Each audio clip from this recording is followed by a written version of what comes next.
à toutes et à tous, très heureux de vous retrouver. Hier, une séance totalement, encore une fois, inintéressante, malgré un bon départ pour ma part. Échec à venir chercher les niveaux de validation au marché qui, après un range baissier mature, réattaque immédiatement les niveaux de résistance, donc débordement typique du trade de pullback.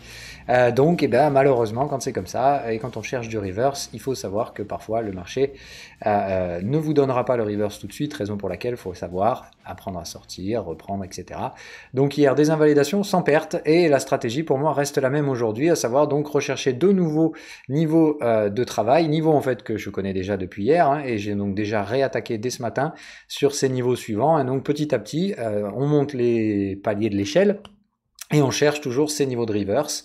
Donc le plan aujourd'hui, globalement, c'est le même qu'hier, à savoir, pour ma part, les niveaux vendeurs sont atteints dès le matin. On va voir les replis, si replis il y a. Où est-ce qu'ils vont aller? Est-ce qu'ils vont réussir à valider? Est-ce qu'ils vont réussir à pousser les acheteurs dans leur retranchement? Ou est-ce qu'on est vraiment toujours donc dans cette bataille qui leur profite très largement pour l'instant? Sachant au courant, donc plus on grimpe les niveaux de l'échelle du risque pour les vendeurs, et au bout d'un moment, les vendeurs vont littéralement arrêter de vendre, et là émergera un sentiment tendanciel relativement fort. Pour l'instant, on est encore loin de tout ça, puisque donc on est toujours sur des niveaux qui sont relativement intéressants pour les vendeurs, qui peuvent procurer des signaux. Maintenant, évidemment, toujours pareil, atteinte du niveau, attente des signaux, et puis derrière, on juge en fonction de ça si les positions sont possibles ou non. Donc à ce stade-là, j'ai pas de réponse spécifique, je vous propose de passer directement au graphique pour voir un petit peu tout ça plus en détail.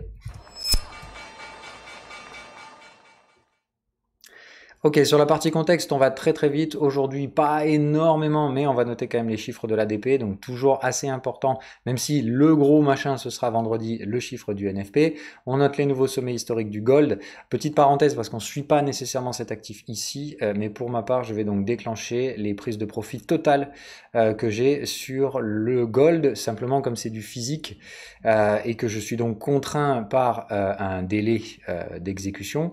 Il suffit pas de revendre un contrat papier. Donc dans ces problématiques-là, le truc c'est qu'il y a un délai qui se met en place. Comme on est en situation de bulle complète, parabole verticale, etc., le problème c'est qu'on peut pas vraiment faire ici du trading de momentum, c'est-à-dire appliquer la stratégie de la trendline, c'est-à-dire se laisser porter et attendre simplement que le marché dérouille pour déclencher les prises de position, les prises de profit. Donc là, comme il y a un délai et donc impossibilité d'être dans la réactivité et obligation d'être dans le déterminisme. Voilà, ma zone d'objectif théorique, c'est la zone hebdomadaire, la target que vous verrez très bien sur le gold en hebdo, qui est donc vers 2100. Maintenant, le rythme auquel on est, on peut très bien y être dans 24 à 48 heures, raison pour laquelle donc j'amorce le processus de revente de tout mon or physique. J'en aurai plus, et oui, c'est comme ça, mais bon, en même temps, j'avais un objectif, il est atteint, je vois pas les raisons d'aller beaucoup plus loin que ça. Pour moi, on a mis dans tous les prix les gains des 10 prochaines années, et je doute que la politique monétaire puisse garder ce rythme, et puis sans croissance, malheureusement, pas de croissance, mis à part la hausse du blé qui circule, ça va être compliqué. Et on va pouvoir difficilement pendant un moment justifier le fait que l'économie va bien, mais il faut l'inonder de pognon. Je pense encore une fois que ce dualité où on a le beurre, l'argent du beurre et la crémière, ça risque d'être compliqué à maintenir si longtemps. Si notre économie va super bien, pourquoi on lui balance des centaines de milliards, voire des milliers de milliards, on parle en trillions aujourd'hui, c'est vraiment ça. Voilà, donc toujours un contexte complètement con, on est bien d'accord, c'est très dangereux, ça tient qu'à un fil, mais pour l'instant on voit toujours le verre à moitié plein, on arrive sur des niveaux très dangereux sur le S&P 500, je vous présente ça après. Fear and Greed Index, on va faire un nouveau plus haut, donc 68, on essaye cette fois de s'extirper de la zone, je pense encore une fois que c'est la stratosphérique connerie dans laquelle on est, d'y croire jusqu'à ce que la réalité frappe, donc je m'attends à un changement très brutal du sentiment qui, je pense, va passer très rapidement de la zone 70 à 50, c'est-à-dire tout de suite dans la zone peur. C'est ce qui me semble être le plus probable dans les prochains jours. Repasser, donc on va dire sous la zone médiane, la zone neutre. Maintenant, j'attends toujours de voir quel sera le catalyseur. Hier, évidemment, ça a décroché un petit peu sur une portion de la session américaine. Ça s'est rapproché des niveaux de validation et puis voilà, plus rien, terminé, on s'envole et tout de suite on sauve le dip. Donc hier, une fin de séance qui plutôt a été donc se diriger vers les niveaux d'invalidation, niveaux qui ont donc été déclenchés peu de temps après sur les futurs, qui sont allés chasser le plus haut d'hier, donc invalidant toutes mes prises de position de la séance d'hier. C'est pas grave, c'est comme ça, j'ai l'habitude, et il faut donc sortir et reprendre sur les niveaux suivants. Ces niveaux suivants que vous connaissiez déjà. Donc toujours cette stratégie de rebond, mais on est toujours sous les résistances, le VIX ne casse pas de support. On note également que côté des taux, c'est pas la folie furieuse, et on fait très très attention, on est sous les énormes résistances, elles ne cèdent pas. Et il suffit ici qu'on mette une énorme rouge, et encore une fois, ça peut très très vite dézinguer. Donc toujours pareil, pas de validation pour les boules, pas d'invalidation pour les bears, et on danse en eau trouble au milieu de tout ce merdier en attendant tout simplement que quelque chose arrive. Je ne sais pas ce que ce quelque chose sera, tout ce que je sais c'est que pour l'instant on a pricé le meilleur, donc ça a intérêt d'être là. Voilà, c'est un peu tout le truc. Le dollar, on s'en fout, ça bouge toujours de manière relative. Alors évidemment, donc là, le dollar reprend tout de suite ses pertes, hein, enfin se remet à perdre. Donc attention, on est quand même encore en début de semaine, on va pas trop s'exciter, mais voilà, on note quand même que la dynamique dollar, malgré tout, elle reste toujours très puissante. Je reste pour ma part favorable à des ranges sur les zones de prix actuelles, on va dire osciller autour des 1,18, qui est quand même un gros niveau. Maintenant, encore une fois, je ne vois aucune stratégie vendeuse possible à mettre sur ces niveaux, hormis à plus court terme sur des time frames que je ne suis pas. Allez, on passe direct au graphique, c'est là où aujourd'hui on a beaucoup de choses à se dire.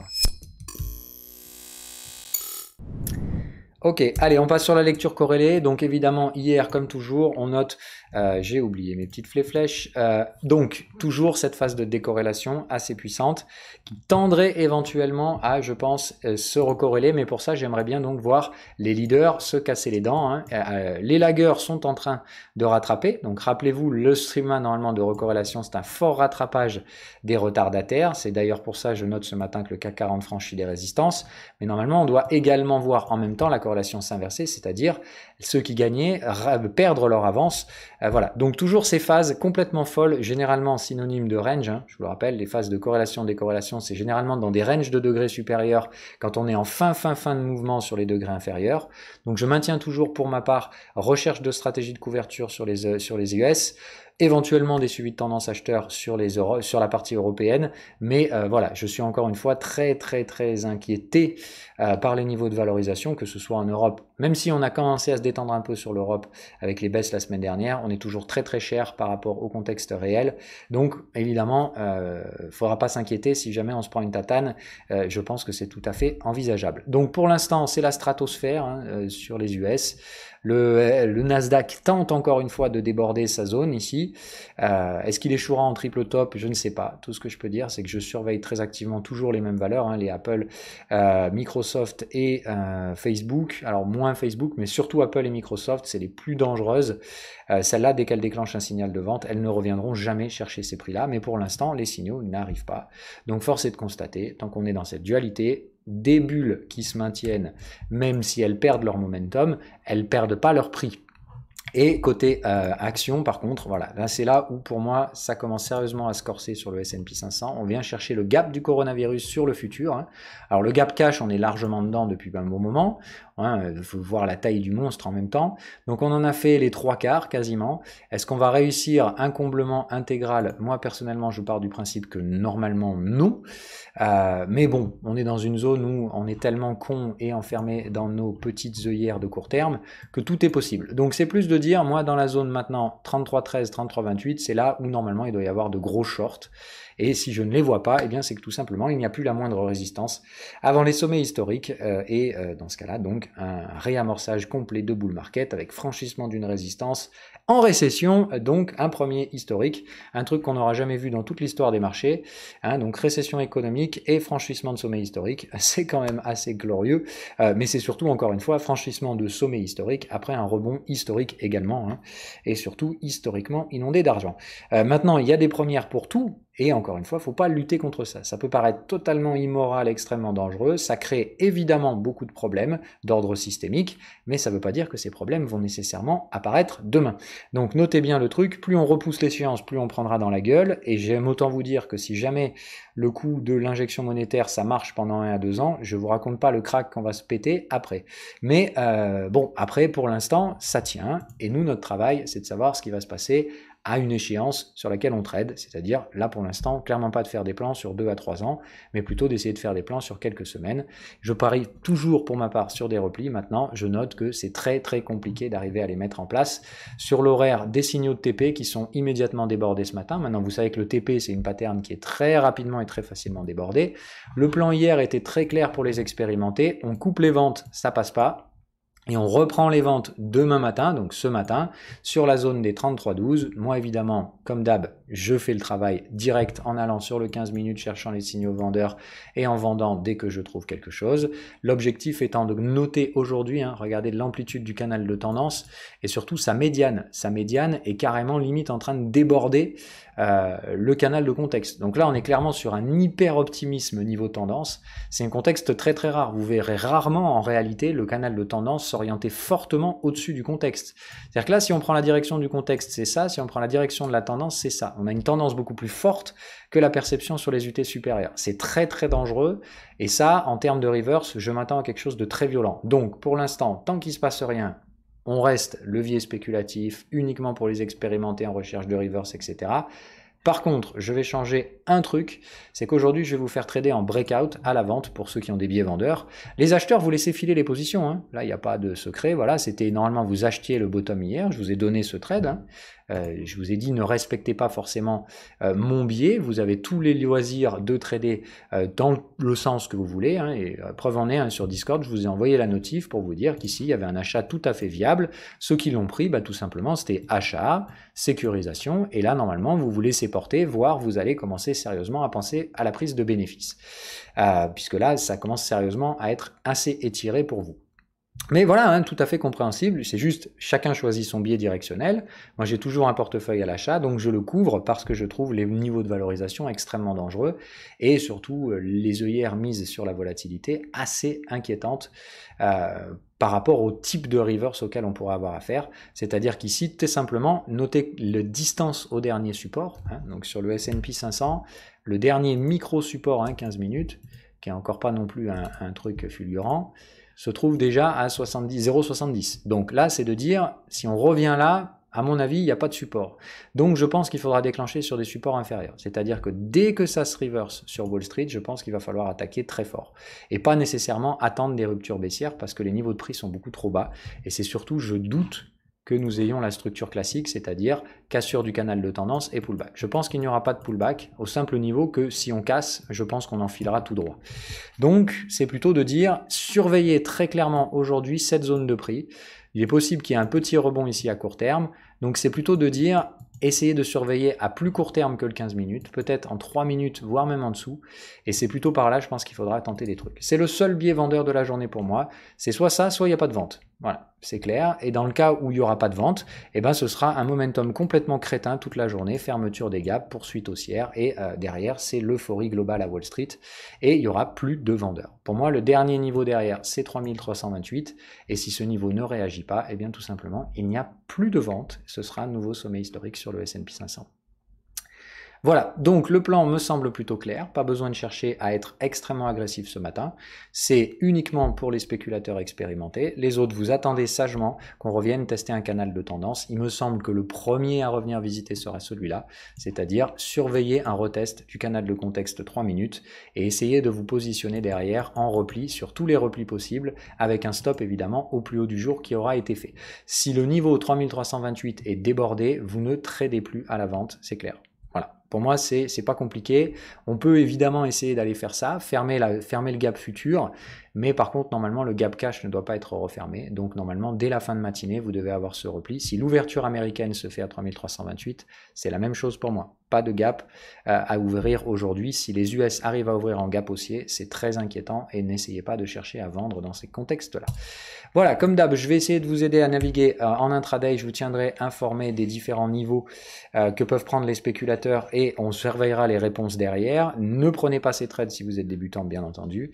Et voilà, si vous avez un biais acheteur, c'est clairement le moment de récupérer vos profits puisque je m'attends à des reverses assez brutaux en fin de matinée sur la session européenne. Voilà. Voilà, donc on verra un peu tout ça. L'objectif, c'est de voir jusqu'où ça peut pousser au nord, d'attendre évidemment et de voir la réponse vendeuse. Quand je vois la façon dont on a replié hier à l'ouverture européenne, je pense qu'un repli vendeur beaucoup plus fort que ça nous attend. Donc je m'attends derrière à quelque chose d'assez brutal, quelque chose de ce genre-là pour le reverse. Voilà, allez, je vous laisse là-dessus. Je retrouve les expérimentés et les autres dans le Discord et on vous laissera savoir dès qu'on aura réussi à trouver un trade avec sa validation derrière pour laisser les autres commencer à rechercher des objectifs type troisième borne de range sur les unités inférieures. Mais pour l'instant, encore une fois, soyez conscients que vous n'avez rien à faire dans ces marchés. Ne cherchez pas à créer des trades qui n'existent pas ou qui sont plus compliqués et sur des niveaux de risque que vous ne pouvez pas supporter. Voilà, normalement ce soir on aura la réponse, je pense, c'est-à-dire soit une cassure franche du VIX, clôture des gaps, clôture en haut des marchés américains, et on pourra tout simplement donc laisser tomber et avoir la réponse du brief hebdomadaire, c'est-à-dire un marché qui s'extire pas la hausse sans nécessairement s'arrêter, et dans ce cas-là, bah, tout simplement, les biais vendeurs doivent être invalidés, on laisse filer les portefeuilles acheteurs, etc., etc. Vous connaissez la musique. Allez, du coup, on passe à la conclusion. Waouh, transition réussie du premier coup, c'est magique. Donc allez, je vous résume le principe. Donc aujourd'hui, encore une fois, une journée uniquement pour des traders expérimentés en reverse. Pour les acheteurs, ça se passait hier et vous laissez filer vos positions. Et normalement, vous atteignez très largement vos zones d'objectif ce matin. Donc il serait quand même logique que vous arrêtiez de jouer les gogoles et que vous preniez des bénéfices. Maintenant, on est dans un marché complètement con aujourd'hui où les excès finaux ne sont plus marqués et on a tendance à chercher des excès et puis des bulles et puis des machins. Donc il faut encore une fois que vous fassiez très attention, le sentiment global de marché n'est pas si élevé que ça. Donc je note une perception extrêmement agressive vis-à-vis du risque de la plupart des investisseurs, alors que les mesures du risque, et notamment ici notre Fear and Greed Index, n'est pas nécessairement sur un niveau stratosphérique. Donc faites encore une fois très attention, les niveaux de prix qu'on cotait, la dernière fois qu'on les cotait, on avait un Fear and Greed Index au-dessus de 90. D'accord. Ce qu'on connaît aujourd'hui, on est sur des niveaux inférieurs à 70. Il faut encore une fois faire très attention. Je pense que ce que nous avons aujourd'hui, c'est un vrai effet d'exacerbation et d'atténuation des prises de risque qui me semble extrêmement dangereux dans le sens où, attention, si la réalité rattrape la fiction, on ne va pas s'arrêter à 2% de baisse. Donc je maintiens le biais qui a été présenté dès le début de cette semaine dans le brief hebdo. Soit on va réussir à grappiller 5-6% et installer le sommet historique, soit on va perdre 15%. Je ne sais pas lequel des deux ce sera, j'en ai absolument aucune idée et à l'heure actuelle, je n'en ai toujours pas la moindre idée puisque je ne vois pas les facteurs corrélés valider les mouvements précurseurs haussiers qu'on a. Pour l'instant, on n'est qu'à 1%, donc il resterait théoriquement 5% de hausse à faire derrière si on va pour le biais acheteur. Mais pour ça, je veux voir le VIX clôturer sous les 24, ce qui n'est pour l'instant toujours pas le cas, et je veux voir les junk bonds, etc. franchir des résistances, chose qu'ils ne font pas pour l'instant. Les taux non plus. Donc voilà, pour moi, c'est... On teste, on essaie de chercher la limite. Par contre, attention, si l'élastique cède, ça va vraiment tout de suite taper dans les doigts. Donc on fait très attention. Moi, je préfère encore une fois couvrir le portefeuille. Je ne suis pas net vendeur, j'espère que vous comprenez ça. Je couvre à chaque fois le portefeuille à hauteur de 100% de la taille du volume acheteur, c'est-à-dire tout simplement je me mets hors marché. Cette zone me paraît complètement folle, on est sur des squeezes de time frame assez élevés. Donc je sais pas, je connais pas l'objectif, je connais pas la sortie. Très sincèrement, dans ce cas-là, je préfère obtenir et opter pour une posture neutre.